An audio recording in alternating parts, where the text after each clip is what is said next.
죄 지을 곳으로 주 앞에 가리니 마음에 영원한 기쁨이 넘친다. 내 맘 열어 한 소리로 기뻐 주를 찬양하라. 참 소망 가지고 그날을 기리며 주 다시 오실 때 기쁘게 맞으리. 내 맘 열어 한 소리로 기뻐 주를 찬양하라.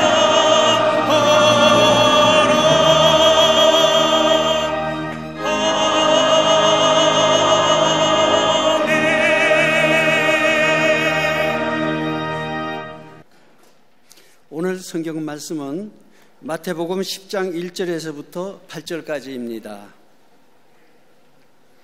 예수께서 그의 12제자를 부르사 더러운 귀신을 쫓아내며 모든 병과 모든 약한 것을 고치는 권능을 주시니라. 12사도의 이름은 이러하니 베드로라는 시몬을 비롯하여 그의 형제 안드레와 세베대의 아들 야고보와 그의 형제 요한, 빌립과 바돌로메, 도마와 세리 마테, 알페오의 아들 야고보와 다데오, 가나나인 시몬 및 가룟 유다, 곧 예수를 판자라.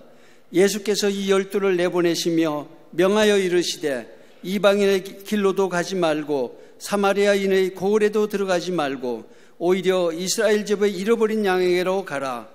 가면서 전파하여 말하되 천국이 가까워 왔다 하고 병든 자를 고치며 죽은 자를 살리며 나병 환자를 깨끗하게 하며 귀신을 쫓아내되 너희가 거저 받았으니 거저 주라. 아멘.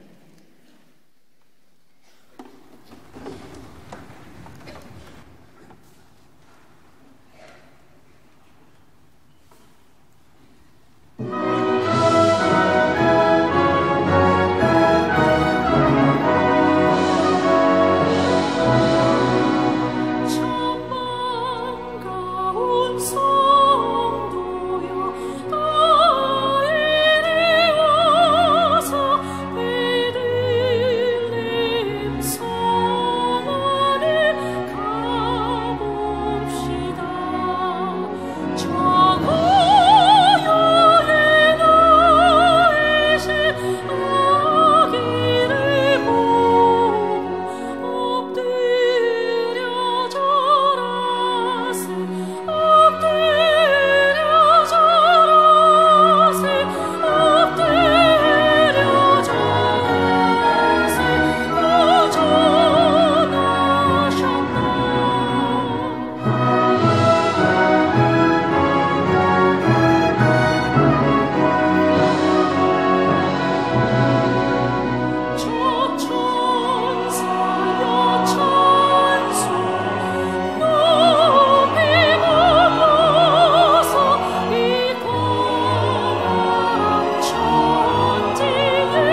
우리 성거대와 그리스도의 귀한 찬양에 감사합니다. 우리 사람들에게 모두 사람이 갖고 있는 두 가지의 소원이 있습니다. 하나는 뭐냐? 잘 사는 겁니다. 여기에 예외인 사람 아무도 없습니다. 또 하나 있다고 한다면 오래 사는 겁니다. 이 두 가지의 소원은 많이 배웠거나 적게 배웠거나 높은 자리에 있거나 낮은 자리에 있거나 인간이 갖는 공통된 마음입니다. 미국의 미시간 대학의 사회연구소 소장이며 심리학자 스테판 브라운 박사라는 사람이 아주 흥미로운 조사와 연구하여 발표한 적이 있습니다. 어떤 사람이 오래 사느냐, 장수한 사람에 대한 비결입니다. 이 브라운 박사는 무작위로 선정된 423쌍의 장수한 노인 부부를 대상으로 5년간 조사했더니 조사 가운데 75% 이상의 사람들이 남을 도와주며 살았다는 겁니다. 그 75%의 사람 가운데 오래 산 사람을 조사해 봤더니 아무런 도와주되 대가 없이 도와준 사람, 보상을 바라지 않는 삶, 그렇게 산 사람의 75%가 평균 장수한 연령보다 더 오래 살았다는 겁니다. 오래 살길 원하십니까? 도우며 사세요. 그러면 오래 삽니다. 여러분, 예수 그리스도가 어떤 사람입니까? 여러 가지 많은 말로 그리스도에 대하여 정의할 수 있지만 그리스도인이란 예수께 속한 사람입니다. 예수님이 우리의 삶의 주인 되실 뿐만 아니라 우리의 삶의 초점이 예수께 향하여 예수와 함께 걸어가는 사람, 그래서 예수의 향기가 나는 사람, 그리스도인, 예수의 사람이라 부릅니다. 근데 예수는 어떤 삶을 사셨습니까? 우리 예수님 어떤 삶의 모습으로 사셨습니까? 마태복음 20장 28절 이하의 말씀을 보면 예수님께서 십자가를 지시기 위하여 예루살렘에 올라가면서 제자들에게 하신 말씀이 있습니다. 인자가 온 것은 섬김을 받으려 함이 아니라 도리어 섬기려 하고 자신 목숨을 많은 사람의 대속물로 주려 함이니라. 예수님의 이 땅에 모심은 다름이 아니라 주시기 위해서 오셨다는 겁니다. 우리에게 구원을 주시고 우리에게 평화를 주시고 우리에게 참된 행복을 주시기 위해서 예수님의 인간의 몸을 입으시고 인간의 역사 안에 들어오셨다는 겁니다. 이 예수께 속한 사람, 예수님이 삶이 주셨던 것처럼 내 안에 있는 구원의 기쁨과 내 안에 있는 평안과 내 안에 있는 행복을 다른 사람에게 나누어 주는 삶 됐을 때에 바로 예수께 속한 사람이요 그리스도인의 삶이라 할 것입니다. 저 이스라엘에 가면 큰 바다가 호수가 대표적인 호수가 두 개가 있습니다. 하나는 다른 것이 아니라 갈릴리 호수입니다. 갈릴리 호수는 예수님이 주로 많이 복음을 전했던 장소이기도 합니다. 이 갈릴리 호수는 수많은 생물들이, 수자원들이 거기서 삽니다. 많은 사람들이 그 갈릴리 호수를 기대어 업으로 또 그를 통하여 삶을 영위해 갑니다. 근데 이 갈릴리 호수는 수많은 물을 받을 뿐만 아니라 그 물을 내려보냅니다. 또 하나의 바다가 있습니다. 사해입니다. 사해는 이상하리만큼 하나도 생물이 살지 않습니다. 염분이 얼마나 많은지요. 이 사해 바다에 그런 이유는 다른 것이 아니라 받기만 해서 그렇습니다. 증발해서 뜨거운 태양빛에 증발해서 염분만 남는 것이 내려보내질 아니고 다른 사람에게 다른 곳에게 전화해 주지 않고 그냥 받기만 하는 겁니다. 여러분, 받기만 하면 쉽게 부패됩니다. 예수님이 이 땅에 오신 목적은 다름이 아니라 우리에게 구원을 주시기 위해서, 우리에게 영원한 생명 주시기 위해서 인간의 몸을 입으시고 이 땅에 오셨습니다. 그러기에 예수 안에 거하는 삶, 예수와 더불어 가는 삶에는 참된 자유와 기쁨을 누릴 뿐만 아니라 풍성한 생명의 삶으로 살아갑니다. 그런데 오늘 본문의 말씀을 보십시오. 오늘 본문의 말씀이면 예수님께서 제자들을 택하시고 가장 먼저 제자들에게 하신 일성이 하나 있습니다. 다름이 아니라 주되 거저 주라. 어떻게 보면 제자의 삶의 가장 핵심적 요소일 겁니다. 예수를 따라 사는 삶의 모습에 가장 중요한 말씀일 겁니다. 주되 거저 주라는 겁니다. 예수님이 제자를 택하시고 그리고 처음으로 제자들에게 하신 이 교훈의 말씀, 어떤 의미가 있는지요? 예수님이 이제 우리 안에 오시는데 우리에게 구원과 영생과 기쁨과 풍요로운 삶을 주시기 위해서 인간의 몸을 주시고 이 땅에 오셨는데, 오늘 인간의 몸을 주시고 이 땅에 오시는 예수님을 맞이하는 이 시간, 오늘 예수님이 하신 말씀이 어떤 의미가 있는지 본문의 말씀을 통해서 함께 말씀을 나누며 은혜 받기를 원합니다. 첫째는 거저 받은 은혜 나누라는 겁니다.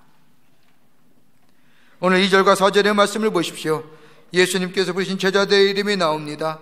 12사도의 이름은 이러하니 베드로라는 시몬을 비롯하여 그의 형제 안드레와 세베대의 아들 야고보와 그의 형제 요한과 빌립과 바돌로메 도마와 세리 마테야, 알페오의 아들 야고보와 다데오, 가나나인 시몬 및 가룟유다 곧 예수를 판자라.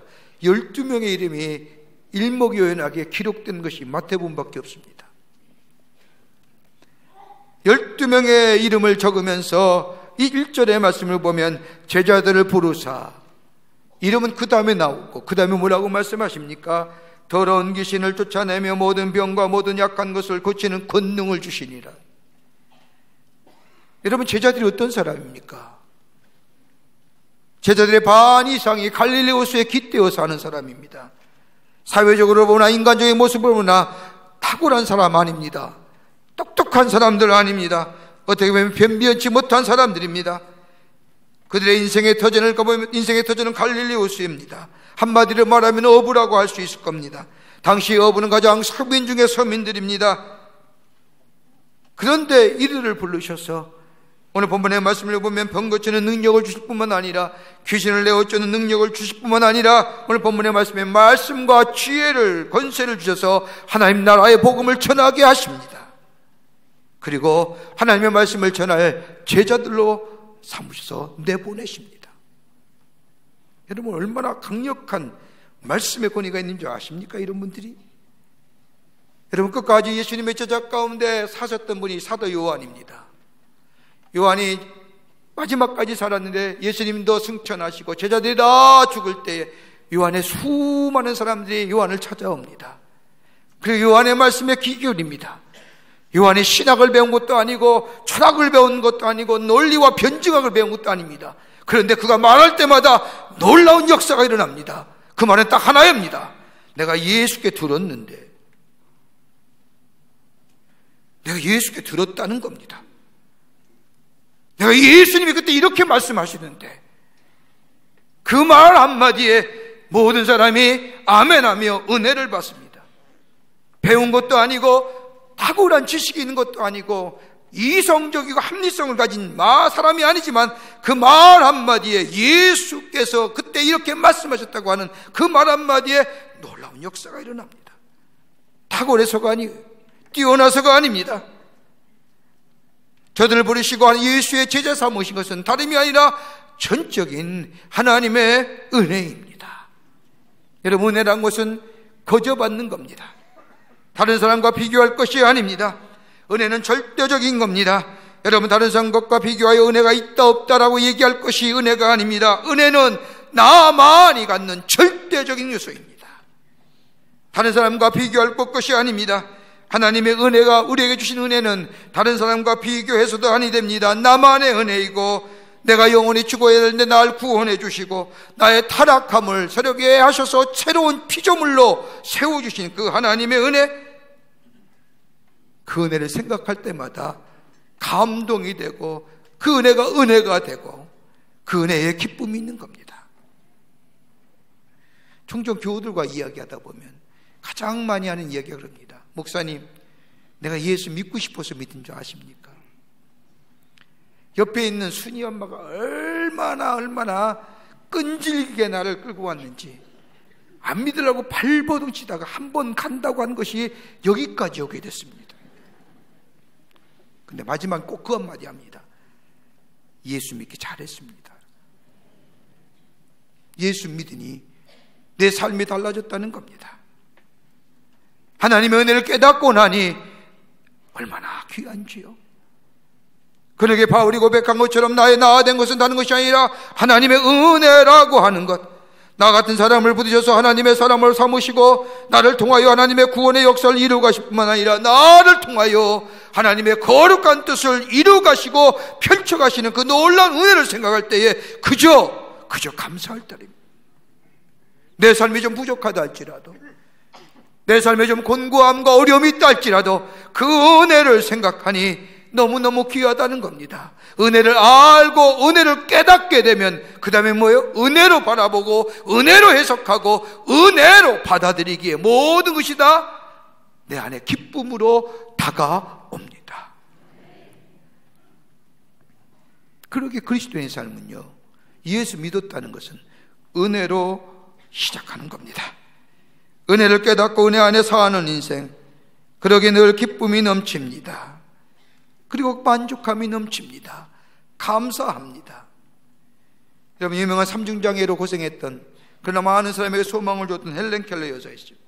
눈도 보이지 않지요, 귀도 들리지 않습니다, 말도 할 수가 없습니다. 이렇게 삼중고를 겪으며 일평을 산 이 헬렌 켈러에게 어떤 사람이 와서 묻습니다. 육체적 고통과 함께 평생을 사는 동안 하나님 원망한 적 없습니까? 그때 헬렌 켈러가 그 얘기를 들으면서 웃으며 이렇게 대답했답니다. 내가 하나님께로부터 받은 은혜를 헤아리는 것만으로도 시간이 부족한데, 하나님께 감사하는 것만으로도 부족한데 어찌 원망 같은 거 할 시간이 있겠습니까? 하나님의 은혜와 하나님의 사랑으로 기뻐할 것으로마도 나는 시간이 부족합니다.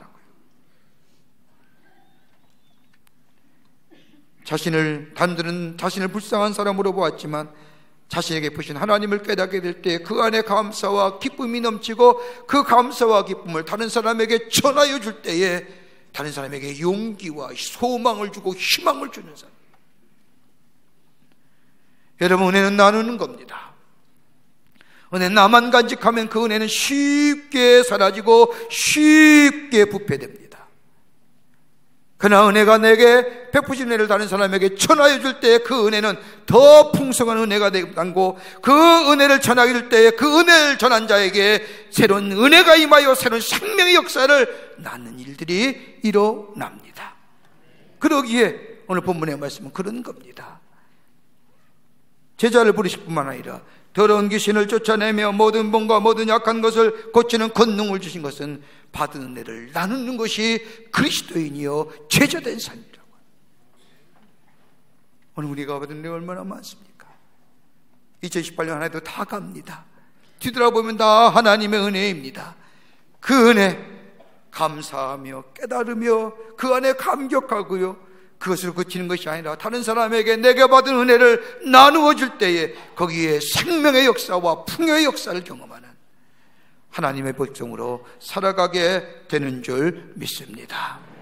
두 번째는 보상의 원칙을 거부하라는 겁니다. 하나님 나라의 또 다른 삶은 보상의 원칙을 거부하는 겁니다. 8절 말씀을 보면 예수님께서 저희들에게 말씀합니다. 병든 자를 고치며 죽은 자를 살리며 나병한 자를 깨끗하게 하며 귀신을 쫓아내며 너희가 거저 받았으니 거저 줘라. 한마디로 뭡니까? 네게 있는 것이 네 건 줄 아느냐. 내가 줘서 네 거지. 거저 받지 않았느냐는 거예요. 그러기에 다른 사람에게 거저 주라는 거예요. 내가 이만큼 주면 이만큼 돌아오겠지, 보상의 심리를 가지고 주는 것이 아니라 너도 거저 받았으니 거저 받은 은혜 다른 사람에게 거저 줘라는 겁니다. 이게 그리스도인의 삶이에요. 여러분, 인간의 마음속에 누구나 다 갖고 있는 게 뭐예요? 보상 심리입니다. 보상의 심리다. 저도 갖고 있어요. 내가 조금만 하면 보상받기를 원해요. 그런 일이 있지 않았습니까? 내가 담임 목사라고 모임이 하나 있는데 자리를 안내하면 그 안내를 따라가야 되는데 안내를 제출가 제가 먼저 제일 앞자리에 앉았습니다. 근데 좀 이따 보니까 감독님이 들어오시는 거예요. 제가 뒷자리로 물려왔지 않습니까? 내가 이만큼인데, 내가 이런 사람인데, 누구나 다 갖고 있는 마음이에요. 그러나 예수를 따르는 사람, 은혜 받아 사는 사람, 다름이 아니라 거저 받았으니 거저 주라는 겁니다. 무슨 일을 하면서 어떤 대가와 보상을 바라지 말라는 겁니다. 내가 땀 흘린 만큼 내가 이만큼 했으니 이만큼 받아야지라고 하는, 여기가 충족되지 않으니 실망하고 시기하고 원망하는 겁니다. 예수 믿으면서도 내 마음에 기쁨이 사라지고 시기, 원망과 불평, 입을 열 때마다 예수의 이름이 나오는 것이 아니라 불평하고 원망의 마음 나옵니까? 내게 안에 보상의 심리가 있기 때문에. 그러게 바울은 빌립보서 2장 14절의 말씀을 보면 빌립보 교회 성도들에게 편지하기를 모든 일에 원망과 시비 없이 하라. 원망과 시비 없이 하라는 말은 다른 말로 말하면 하나님의 일을 하며 주의 일을 하며 보상받을 것 기대하지 말고 주의 일에 하라는 겁니다. 여러분 가만히 보세요. 누가 우리 하는 일을 평가하여 복 주십니까? 하나님이 하시는 거예요. 내가 이만큼 일했으니 내가 이만큼 할 것 받아야 된다고 하는 것은 내가 판단하고 내가 평가하는 거예요. 하나님이 아니라고 하면 어떡하실래요? 야 그거 아니야 라고 하면 어떡하실래요? 나는 엄청나게 많은 거 일한 것 같은데 하나님 보시기에는 별 볼일 없으면 어떡하십니까? 내 마음의 보상의 심리가 있는 것은 내 기준이요, 내 판단이요, 내 생각이요.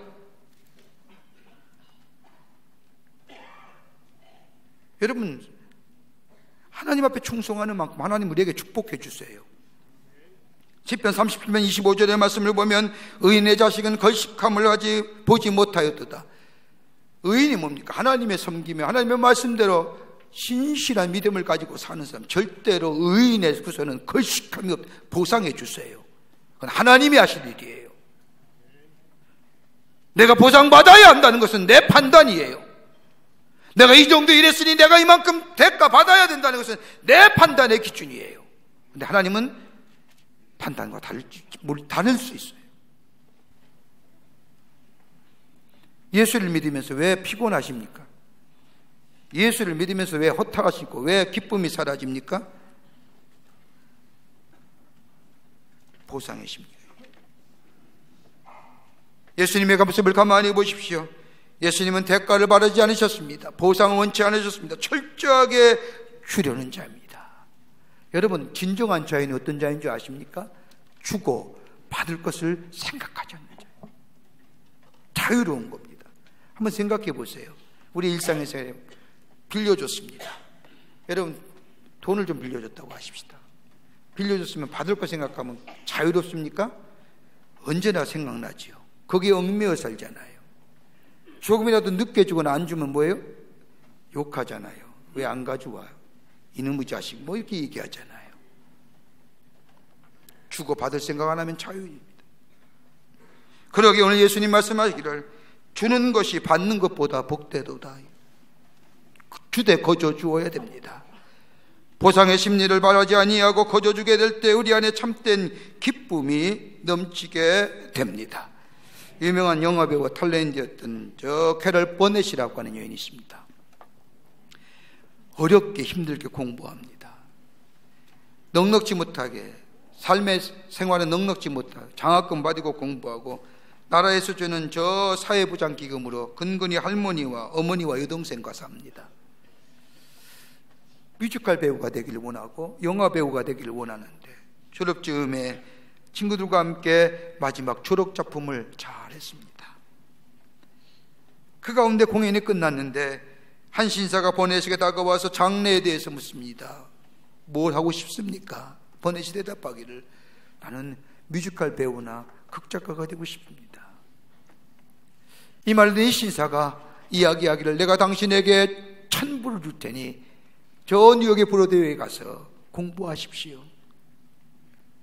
그러면서 얘기하기를 내가 2가지의 것을 요구합니다. 하나는 절대로 내 이름을 밝혀서는 아니 됩니다. 2번째는 성공하면 반드시 갚으셔야 합니다. 보넷은 당혹스러운 제 아내 거절하고 집에 돌아와 생각합니다. 마땅히 뭐 어떻게 미래를 꿈꿀 수 있는 일도 없어서 고민하다가 이 신사의 제안을 받습니다. 천물을 손에 쥐고 저 뉴욕으로 건너 브로드웨이에서 열심히 공부합니다. 그리고 마지막에 발표한 그 인여의 작품이 많은 사람에게 관심을 끄고 많은 사람에게 사랑을 받기에 한순간에 큰 인물이 됩니다. 스타가 됩니다. 그렇게 5년이 지난 후에 본에서 가만히 생각해 보니까 5년 전에 한 신사가 자기에 와서 얘기했던 그 얘기를 기억하면서 첨부를 해서 그 신사에게 보냅니다. 그런데 받았다 안 받았다 대답이 없습니다. 그러느냐고 1년이 지났습니다. 어느 날인가 이 보네스에게 발신이 알 수 없는 한 소포가 도착했는데 뜯어보니 성경책입니다. 이 시간일 때마다 이 보네스는 누가 보낸지 알 수 없는 이 성경책을 읽기 시작합니다. 그런 어느 날 마태복음 6장의 말씀을 읽어 내려가는데 6장 2절 말씀에 이 베네스 눈에 툭 들어옵니다. 다름이 아니라 그러므로 구제할 때 외식하는 자가 사람에게 영광을 받으려고 회당과 거리에 사는 것 같이 너희 앞에 나팔을 불지 말라. 진실로 너희에게 이르노니 그들은 장의상을 이미 받았느니라. 이 말씀을 듣는 순간 마음이 탁 다가옵니다.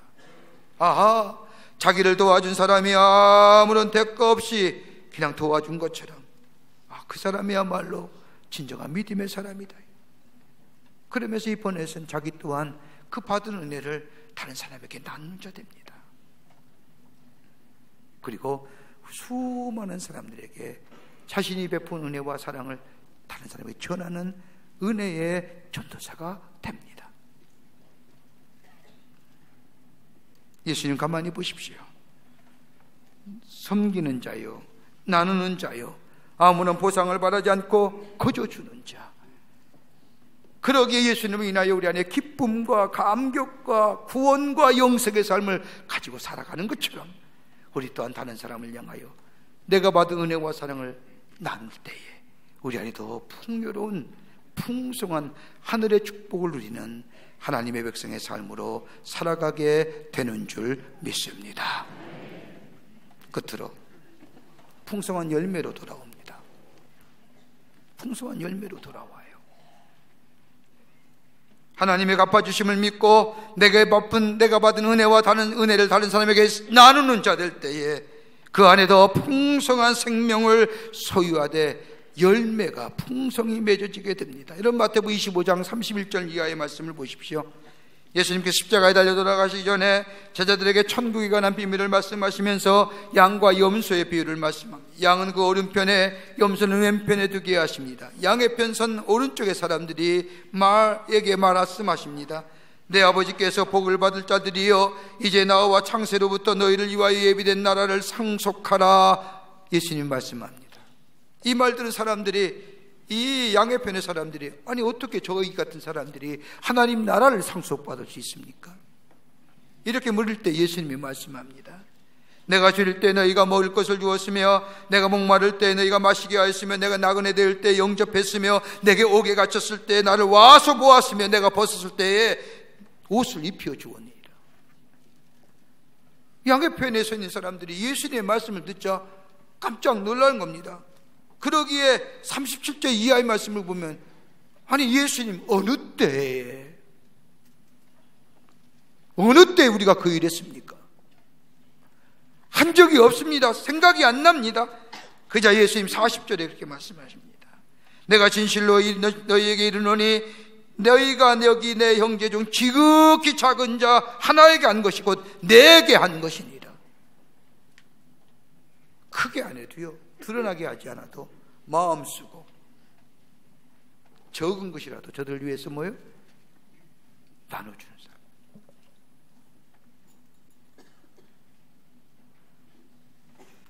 거저 죽은 것 같은데 우리 하나님은 기억하신 바 됐다.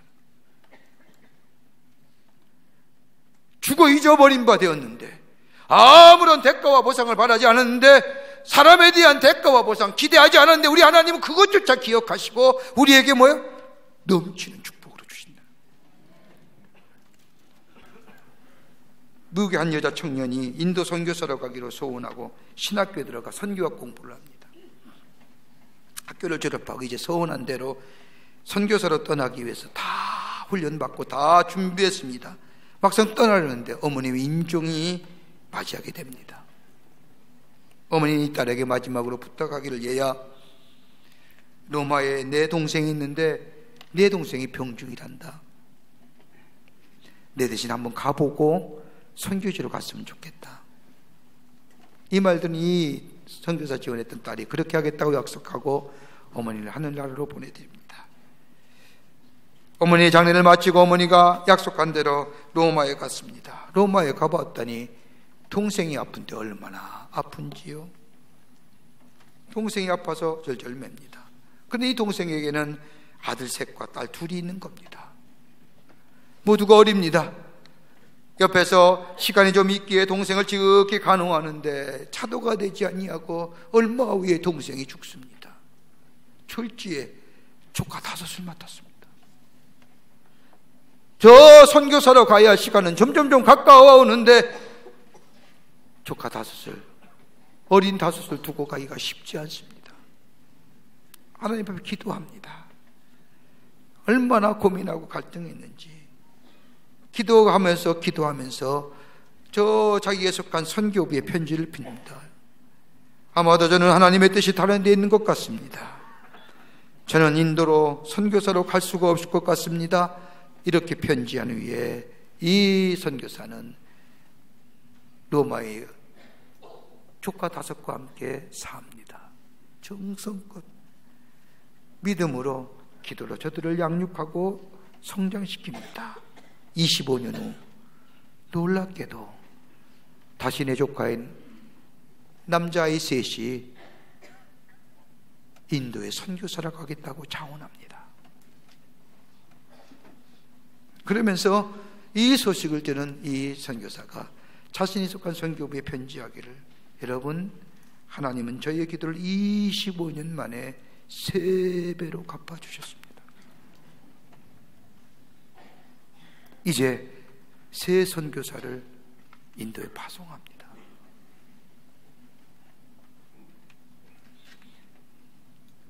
하나님 갚으시는 분이에요.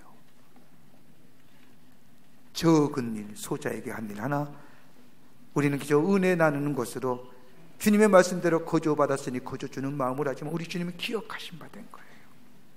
제가 어느 때에 했습니까? 제가 언제 그랬습니까? 그 말 한마디에 작은 자에게 하나에게 한 것이 곧 4개 한 것이니라.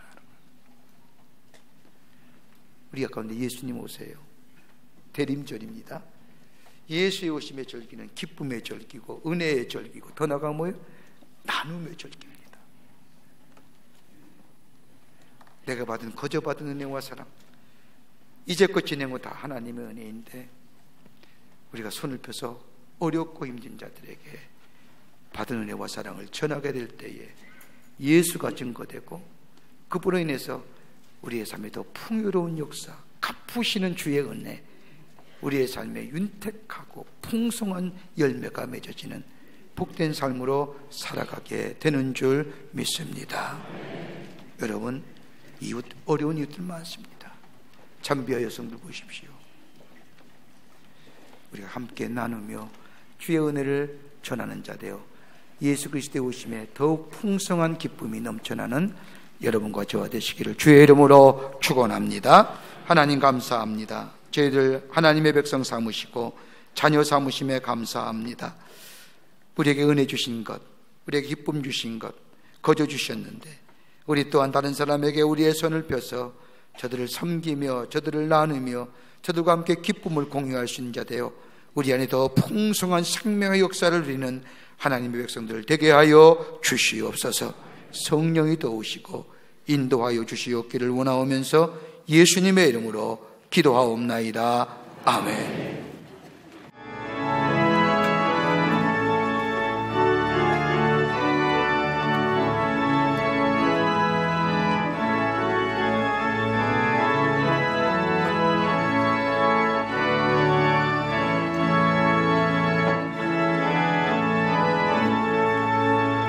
주님의 마음을 본받는 자, 그 마음에 건강히 찾아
지금은 우리 주 예수 그리스도의 크신 은혜와 하나님 아버지의 한량없으신 사랑하심과 성령님의 인도하심이 거룩한 주의 전을 나와 하나님 앞에 우리의 마음과 정성을 모아 주 앞에 예배하며 주의 말씀 가슴에 품고 베푸신 은혜에 감사하며 감격할 뿐만 아니라 이 은혜를 나눔으로 우리에게 더 풍성한 열매를 맺어 하나님의 사람으로 주님을 증거하는 삶으로 살아가기로 결단하고 성전에 물러선 우리 모든 광림의 권속들과 영상을 통하여 하나님 앞에 예배드리는 한국교회 성도들과 그 밖에 거룩한 백성들을 위해 주께서 지금으로부터 영원토록 함께 하시기를 간절히 축원하옵나이다.